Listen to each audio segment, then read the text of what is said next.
اشرف ناظرین، آپ کا میزبان اجاز راجہ آپ کی خدمت میں حاضر ہے۔ ناظرین، جیسا کہ آپ جانتے ہیں سینٹ کے الیکشن بڑے قریب آ رہے ہیں، اور اگر ہم اسلام آباد کی بات کرتے ہیں تو اسلام آباد میں سیاسی ہلچل میں بھی بڑی تیزی کے ساتھ اضافہ ہو رہا ہے۔ اس کے علاوہ جو کورونا ویکسین ہے وہ بھی پاکستان میں پہنچ چکی ہے اور لوگوں کو لگانے کا عمل بھی شروع ہو چکا ہے، لیکن اس پہ پاکستانی گورنمنٹ کی پالیسی کیا ہے؟ اس کے علاوہ جو انڈسٹری ہے ہماری، موجودہ گورنمنٹ کی بہت زیادہ کوشش ہے کہ انڈسٹری کو گروتھ دیا جائے، اور ریئل اسٹیٹ کے حوالے سے اگر بات کرتے ہیں تو ریئل اسٹیٹ کی طرف بھی موجودہ گورنمنٹ کی بہت زیادہ توجہ ہے۔ تو انہی تمام تر باتوں پہ گفتگو کرنے کے لیے آج میرے ساتھ ہیں جناب ڈاکٹر جان عالم صاحب، اور ان کے ساتھ تشریف رکھتے ہیں ڈاکٹر ارشاد صاحب جو کہ نون لیگ کے رہنما ہے، اور ان کے ساتھ ہیں راشد ہمایوں صاحب جو کہ ریئل اسٹیٹ سے ریلیٹڈ ہے۔ ڈاکٹر ارشاد صاحب، یہ بتائیں کہ آفٹر سینٹ الیکشن جو ہے پی ڈی ایم وہ لانگ مارچ کی طرف جا رہی ہے، جلسے بھی انہوں نے بہت کیے لیکن وہ جلسے اتنے کامیاب نہیں ہوئے، حکومت کے لیے کوئی مشکلات پیدا نہیں کر سکے، تو آپ کیا سمجھتے ہیں یہ لانگ مارچ جو ہے یہ اس کے کیا اثرات مرتب ہوں گے؟ تو راجہ صاحب دعا کیجئے کہ اس مقام تک ہم نہ پہنچیں، اس سے پہلے اللہ تعالیٰ بہتری پیدا کر دے۔ گورنمنٹ کو چاہیے کہ بہتری پیدا کرے، لیکن یہ لوگ نہیں چاہتے کیونکہ انہیں پتہ ہی نہیں ہے کہ حکومت چلانی کیسے ہے، ملک چلتا ہے کیسے۔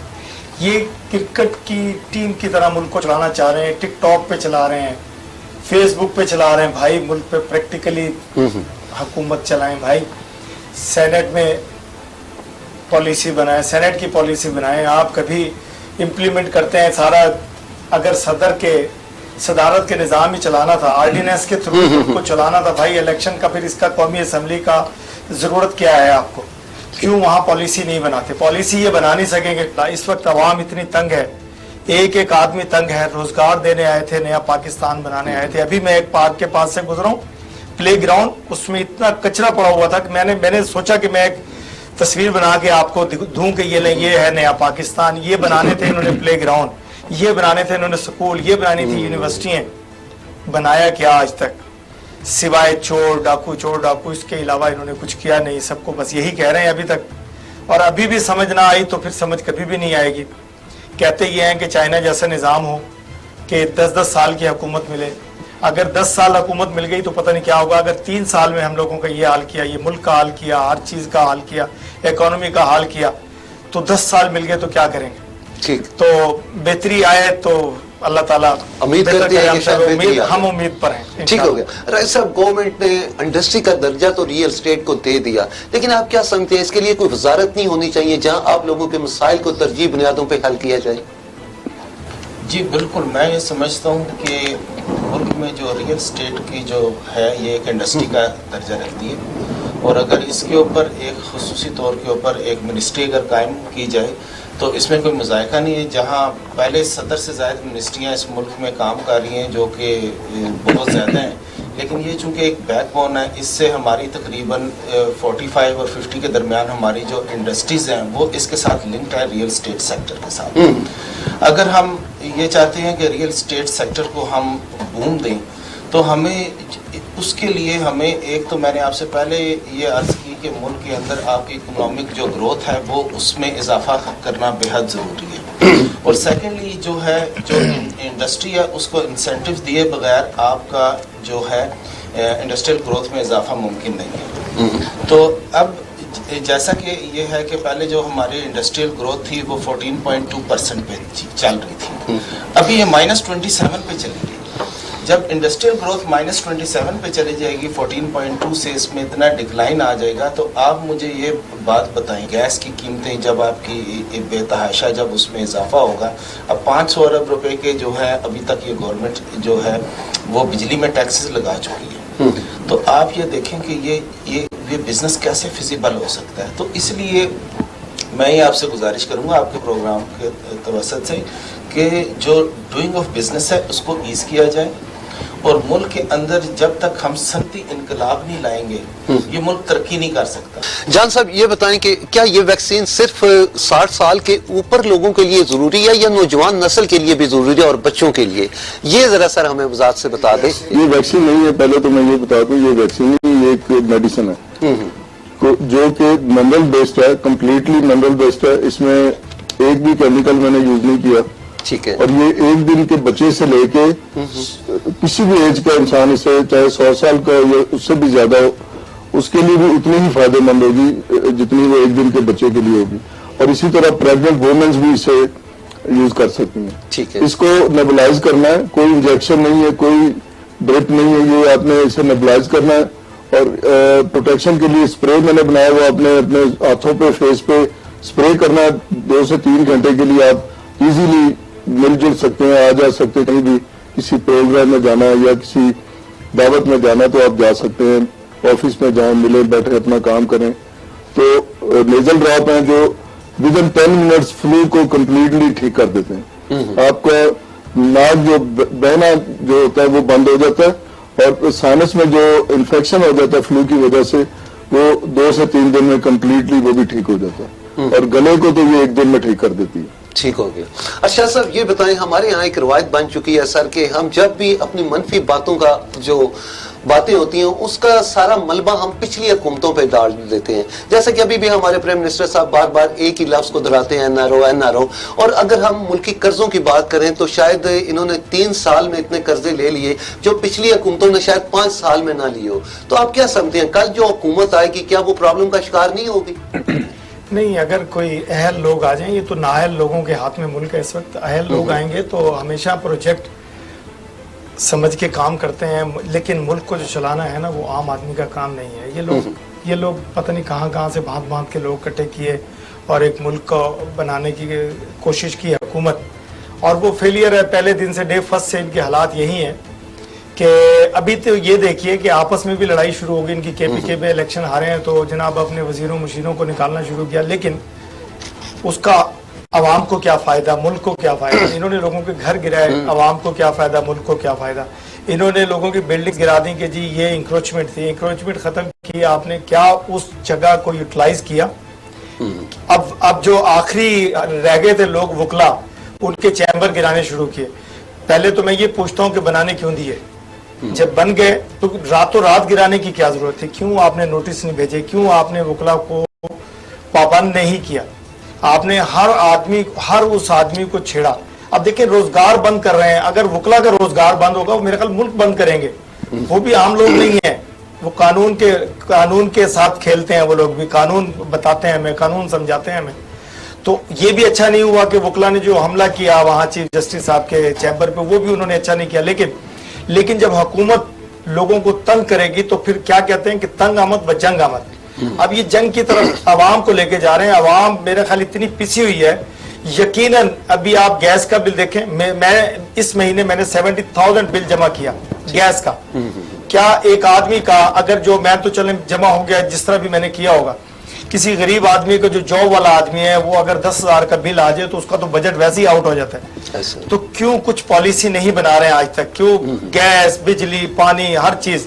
اب یوٹیلیٹی سٹورز پہ بھی انہوں نے اتنی مہنگائی کر دی ہے کہ میرا خیال ہے پھر بھی عوام کے اندر سخت نہیں ہے کہ باہر نکل آئے, لیکن یہ مجبور کر رہے ہیں کہ لوگوں باہر آؤ. راج صاحب CDA جو ہے بڑا ایک اہم ادارہ ہے, خاص طور پہ آپ کا اور CDA کا بڑا دامن چولی کا ساتھ ہے. اگر ہم CDA کے مختلف سیکٹر کی بات کرتے ہیں تو 15 20 17 سال ہو گئے, لوگوں کی جمع پونجی وہاں پہ جمع پڑی ہوئی ہے اور ابھی تک انہیں ڈیلیور نہیں ہو رہا. اس پہ آپ کیا کہتے ہیں؟ کیا نیا پاکستان میں CDA میں کچھ تبدیلیاں آپ کو نظر آئیں؟ میرے خیال سے تو CDA میں کوئی خاص مجھے تبدیلیاں نظر نہیں آئیں, بلکہ ایک تبدیلی نظر آئی ہے کہ جو رشوت کا ریٹ ہے وہ بڑھ گیا وہاں پر کافی زیادہ. اور ابھی بھی آپ اگر کوئی بھی وہاں پہ کام کرانے جائیں کسی بھی قسم کا تو آپ کو بہت زیادہ ہرڈلز ہیں. جو ایک انیشیٹو آج سے جو میں یہ سمجھتا ہوں کہ پرویز مشرف صاحب کے دور میں شروع ہوا تھا, 1 ونڈو آپریشن.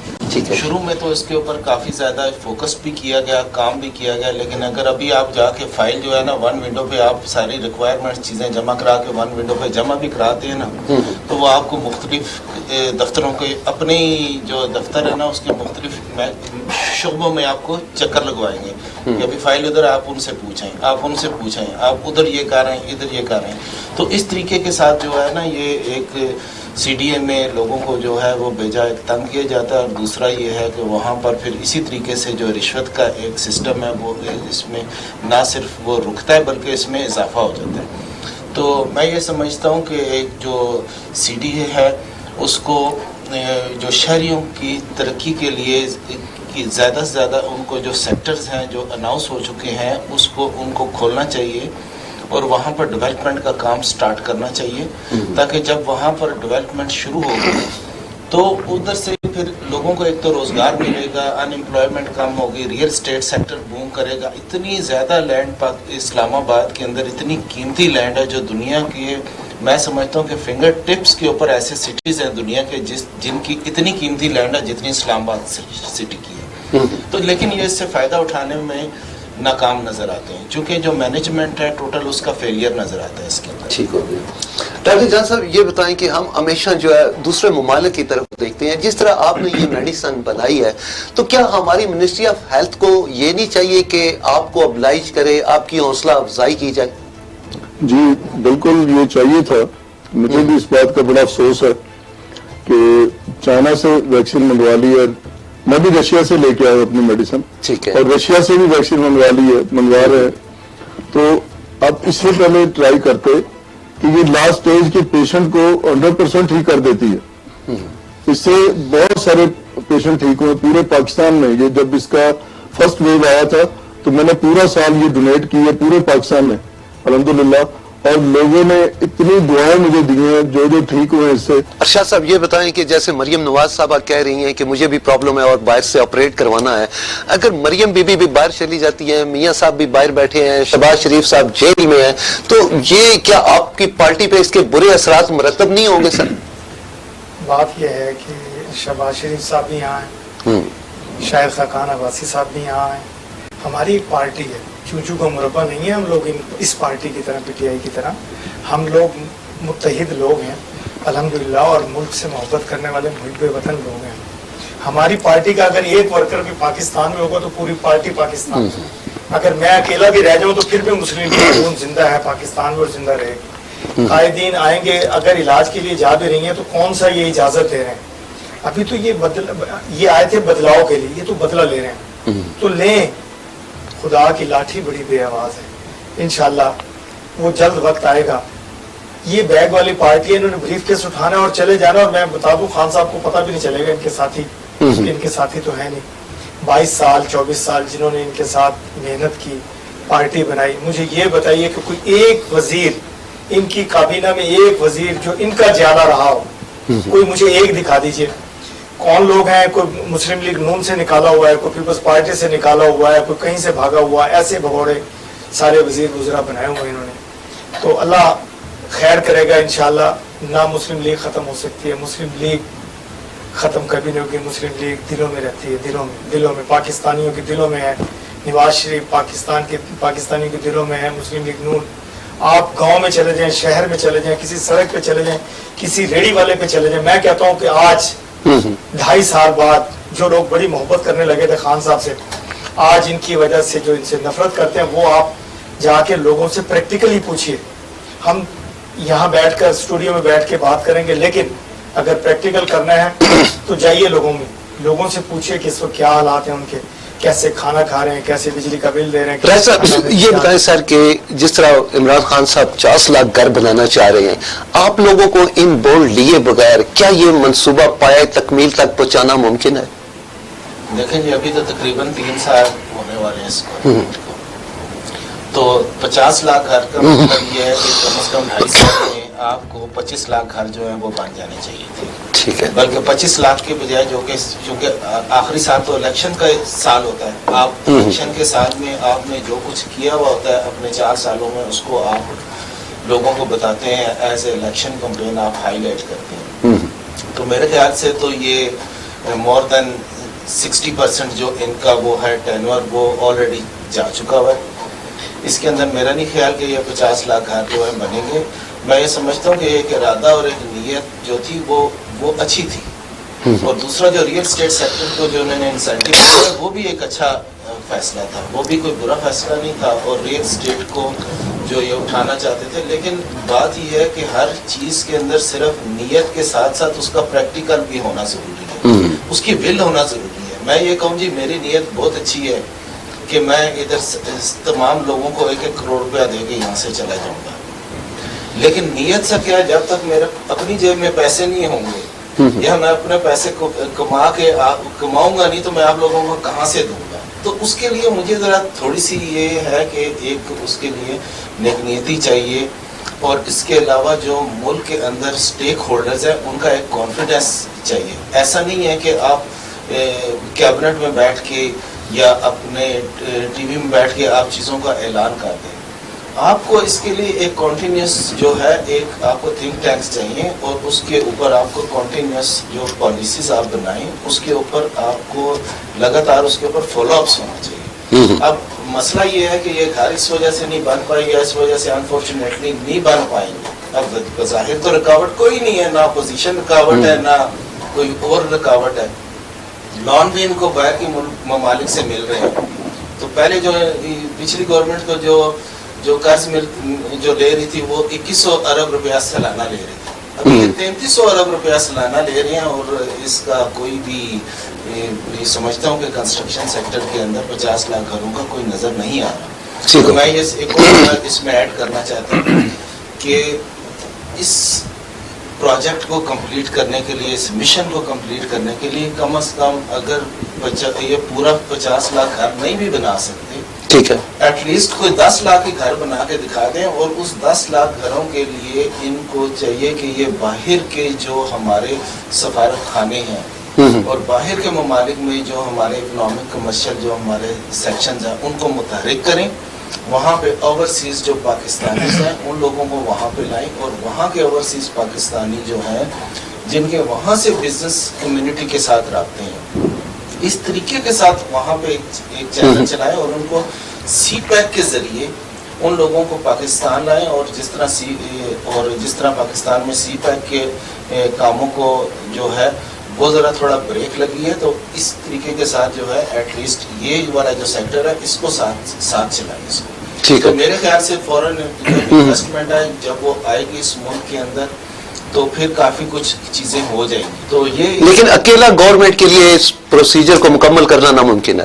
جی دیکھیں، یہ تو پھر ان کو سٹارٹ میں چاہیے تھا نا، جب یہ گورنمنٹ میں آئے تھے تو اس وقت ان کو چاہیے تھا کہ اس وقت ایسے بڑے بڑے دعوے نہ کرتے جو یہ نہیں کر سکتے تھے. ٹھیک ہے، تو یہ تو ساری اس وقت کی باتیں ہیں. تو لیکن یہ ہے کہ اگر دعویٰ کرتے ہوئے آپ کے پاس پوری اس کی پلاننگ ہونی چاہیے، ایک فیزیبلٹی ہونی چاہیے، آپ کے پاس ایک قابل ٹیم ہونی چاہیے. اس کے لیے آپ اگر فرض کریں کہ انہی کو آپ کو اپنی معاشی ٹیم کا حصہ بنا لیں جنہوں نے پچھلی حکومتوں کے دوران جو ہے وہ صفر پرفارمنس دی ہے، آپ انہی کو اٹھا کے تو ان کو آپ اپنے ساتھ اگر جوڑ لیں گے تو اگر آپ جتنا مرضی نیک نیت بھی ہوں گے، آپ اس ملک کے لیے اچھا بھی سوچ رہیں گے، لیکن آپ ڈیلیور نہیں کر پائیں گے. آپ کے لیے ناممکن ہوگا. ڈاکٹر جان صاحب، آخر میں سر آپ سے یہ پوچھنا چاہ رہا ہوں، کیا وجہ ہے کہ ہمارے سیاستدان علاج کے لیے اکثر باہر چلے جاتے ہیں؟ کیا سر ہمارے ہاں اتنے اچھے ہاسپٹل نہیں ہیں، یا کیا کون سی ایسی سہولیات نہیں ہے کہ ان کا علاج یہاں پہ ممکن ہو؟ سر دیکھیے جی، سہولیات بھی یہاں پہ ہیں. ایک ہمارے معاشرے میں ایک ٹرینڈ ہے کہ میں جی انگلینڈ جا کے میں نے آپریشن کروایا یا میں نے امریکہ میں جا کے کروایا. یہاں پہ بھی بہت قابل ڈاکٹر ہیں، بڑے اچھے ادارے ہیں پاکستان میں، لوگوں نے بڑی اچھی خاصی انویسٹمنٹ کر رکھی ہے. میں نے آ کے یہاں پہ 1 سال میں یہ دیکھا کہ یہاں پہ ہر ٹریٹمنٹ ممکن ہے اگر ہم کروانا چاہیں تو. اگر دیکھیں حکمرانوں کو چاہیے، اگر آپ سمجھیں یہ فیسلٹیز پاکستان میں نہیں ہے تو لے آئیں، اس پہ کوئی اتنا ٹائم نہیں لگتا. ٹھیک ہو گیا. اور میں بھی انشاءاللہ کوشش کر رہا ہوں یہاں پہ ایک بہت بڑا ہاسپٹل اور ایک ریسرچ سینٹر بنانے کی، تو جو کہ پاکستان میں جو ہمارے اسٹوڈنٹ ہیں جو باہر جاتے ہیں، جا کے باہر تعلیم حاصل کرتے ہیں اور وہ ڈگریاں لے کے پاکستان آتے ہیں، تو میں چاہتا ہوں وہی تعلیم، وہی سائنس، وہی ٹیکنالوجی ان کو پاکستان میں ملے، تاکہ کچھ ایسے فیملیز بھی ہیں جو افورڈ نہیں کر سکتے، ان کے لیے بھی یہ بہت بہترین چانس ہوگا. ٹھیک ہے. تو باقی آپ کا کوشچن اچھا ہے کہ ان کو چاہیے، اگر یہ سمجھتے ہیں کہ یہاں پہ علاج ہم نہیں کروا سکتے تو یہاں پہ وہ فیسلٹیز پیدا کریں. یہ ہماری حکومت کو چاہیے. ٹھیک ہے. تو بعد میں وہ کہتے ہیں جی کہ یہ چیز یہاں پہ نہیں ہے، یہ فیسلٹیز نہیں ہے، یہ ہاسپٹل ٹھیک نہیں ہے، تو ان کو ٹھیک کریں، چاہے وہ کوئی بھی ہو، حکمران ہو. ان کا یہ فرض بنتا ہے کہ پاکستانیوں کے لیے، اپنی عوام کے لیے یہ سہولتیں میسر کریں یہاں پہ. ٹھیک ہو گیا سر. اچھا صاحب، آخر میں سر یہ بتائیں کہ جس طرح آپ نے سینٹ الیکشن میں پی ڈی ایم آپ لوگ اگٹھے الیکشن میں پارٹیسپیٹ کر رہے ہیں، اس کے علاوہ ضمنی الیکشن بھی آپ نے مل کر سب لوگوں نے لڑا ہے. ابھی کشمیر کے الیکشن آ رہے ہیں، اس کے علاوہ جون جولائی میں ایک بلدیاتی الیکشن کی بھی باز گاشت ہو رہی ہے، تو کیا ہم یہ سمجھیں کہ آپ کا اتحاد برقرار رہے گا؟ انشاءاللہ اتحاد بھی برقرار رہے گا. جس دن انہوں نے بلدیاتی الیکشن کرائے اس گورنمنٹ نے، سمجھے اس دن گورنمنٹ کی موت ہوگی، کیونکہ ان کو ایک بھی کونسلر نہیں ملے گا پی ٹی آئی کے ساتھ جو حالات ہیں. اور دوسرا یہ ہے کہ پی ڈی ایم انشاءاللہ اپنی جگہ پہ کھڑے ہیں اور متحد ہیں. خلاف جو بھی بات کر دی جائے کرتے رہیں آپ، اس میں آپ کامیاب نہیں ہوں گے. ٹھیک ہے، انشاءاللہ وقت بتائے گا. یہ ضمنی الیکشن میں بھی بتا دیا، آگے بھی سینیٹ میں بھی پتہ چلے گا. انشاءاللہ جو سب سے بڑا اپسیٹ ہوگا یہ یوسف رضا گیلانی صاحب انشاءاللہ سینیٹر بنیں گے، تو اندازہ تبھی ہو جائے گا آپ کو کہ ہم لوگ اکٹھے ہیں یا نہیں ہیں. ٹھیک ہے. کیوں نیندیں حرام ہوئی ہوئی ہیں آج کل پوری گورنمنٹ کی، کیوں یہ بھاگ رہے ہیں اور پریس کانفرنس کر رہے ہیں؟ ان کو معلوم ہے کہ ان کا وقت آنے والا ہے، اور وقت جب وہ نزا کا عالم ہوتا ہے تو چیخے تو مارتے ہیں لوگ. تو بات وہی ہے کہ اب یہ نزا کا عالم ہے، دیکھیں کیا ہوتا ہے. ٹھیک ہو گیا. اور پھر وہ کس کرنے کا پتہ چلے گا، لوگ چاند نکلے گا تو لوگ دیکھیں گے انشاءاللہ. رائے صاحب آخر میں کیا گورنمنٹ کو کیا پیغام دیں گے آپ کہ کیا بدلاؤ لانا چاہیے ان کو اپنی پالیسیوں میں؟ دیکھیں گورنمنٹ کو یہ ہے کہ ان کو پرائیویٹ سیکٹر کے ساتھ مل بیٹھنا چاہیے. ٹھیک ہو گیا. جو ملک کے اندر جتنے جو ہے آپ کے جو چیمبرز آف کامرس ہیں، ٹریڈ ایسوسیشنز ہیں، ان کے ساتھ ایک بیٹھ کے ایک یونیفارم ایک پالیسیز بنائیں، جو کہ آپ ان کافی تقریباً 3 سال جاتے ہیں. تو میں سمجھتا ہوں کہ اس کو لانگ ٹرم نہیں، اب اگلے جو ان کے پاس 2 سال کا عرصہ باقی رہ گیا، اس 2 سال کے عرصے کے لیے ایک شارٹ ٹرم کوئی پالیسی بنائیں جس کے اندر کوئی چینج آ سکے، ایسا کہ لوگوں کا اعتماد جو ہے وہ بحال ہو سکے. نہ کہ یہ آئی ایم ایف اور ورلڈ بینک کے ڈکٹیشن کے اوپر یہ چیزوں کو ریورس کر دیا کریں. پہلے تو پرائیویٹ سیکٹر کے ساتھ بیٹھتے ہیں، اس کے بعد پھر کہتے ہیں جی ہم ان کو آن بورڈ لے لیں، ان کی مشاورت سے کرتے ہیں. لیکن پھر یہ پتہ چلتا ہے کہ راتوں رات وہ اب انہوں نے پرائیویٹ سیکٹر کو انہوں نے چھوڑ دیا اور جا کے تو وہ آئی ایم ایف اور ورلڈ بینک کی گود میں دوبارہ بیٹھ کے. اگر بائی جان آپ نے انہیں کی گود میں اگر آپ نے بیٹھنا ہی ہے تو آپ پرائیویٹ سیکٹر کے جو لوگ ہیں ان کے اعتماد کو تو شیک نہ کریں نا آپ اس طریقے کے ساتھ. تو پھر جب آپ ایسا کرتے ہیں تو وہ پرائیویٹ سیکٹر یہ دیکھتا ہے کہ یہ ایک گورنمنٹ کی سوچ کے اندر ایک کنٹینیوٹی نہیں ہے.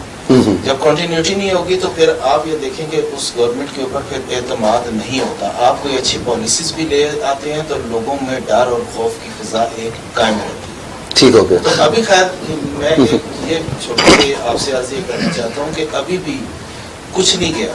اگر یہ پرائم منسٹر صاحب اپنی نیت میں بالکل فیئر ہیں اور وہ واقعی نہیں چاہتے ہیں کہ بھئی یہ صرف پالیٹکس کھیلنے کے بجائے اگر ملک کی اکانومی کو ٹھیک کرنا ہے تو let's come and sit with the private sector اور ان کے ساتھ بیٹھ کے اور اس کے اوپر یہ کہیں کہ ہم آپ کی جو ساتھ مشاورت سے جو پالیسیز ہیں اس سے ہم بنائیں گے. اور جو بجٹس میں آگے آنے والا جو بجٹ ہے اس بجٹ میں آپ یہ بتائیں کہ آپ کی انڈسٹری کیسے گرو کر سکتی ہے. تو اس کے مطابق جو ہے نا آپ اپنے بجٹس کو بنائیں، نہ کہ آپ بیرونی ڈکٹیشن لے کے آپ اپنے بجٹس بنائیں گے. تو اوبیسلی جو لوکل انویسٹر ہے اس کا جو کانفیڈنس ہے وہ اس گورنمنٹ کے اوپر شیک ہوگا. اور جب لوکل جو آپ کا انویسٹر ہے اس کے جب گورنمنٹ کے اوپر شیک ہوتا ہے، جب اعتماد شیک ہوتا ہے تو وہ پھر ملک میں انویسٹمنٹ نہیں کرتا. جب وہ انویسٹمنٹ نہیں کرے گا تو اوبیسلی پھر اس کے ساتھ تو پھر آپ کی اکانومی جو ہے وہ ملک میں بیٹھ جائے گی.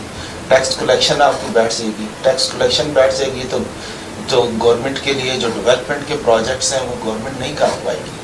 تو آپ یہ دیکھیں کہ جو پہلے جو گورنمنٹ کا جو ایک ڈیولپمنٹ کا بجٹ ہوا کرتا تھا اس گورنمنٹ کے آنے سے پہلے وہ 1 کھرب روپے سے زیادہ تھا. ابھی یہ ڈکلائن کر کے ابھی یہ تقریباً 500 اور 600 ارب کے درمیان آ گیا. آپ یہ دیکھیں اتنا میسیولی یہ نیچے آیا ہے. تو اس کی وجوہات اکانومی کا ڈکلائن ہے.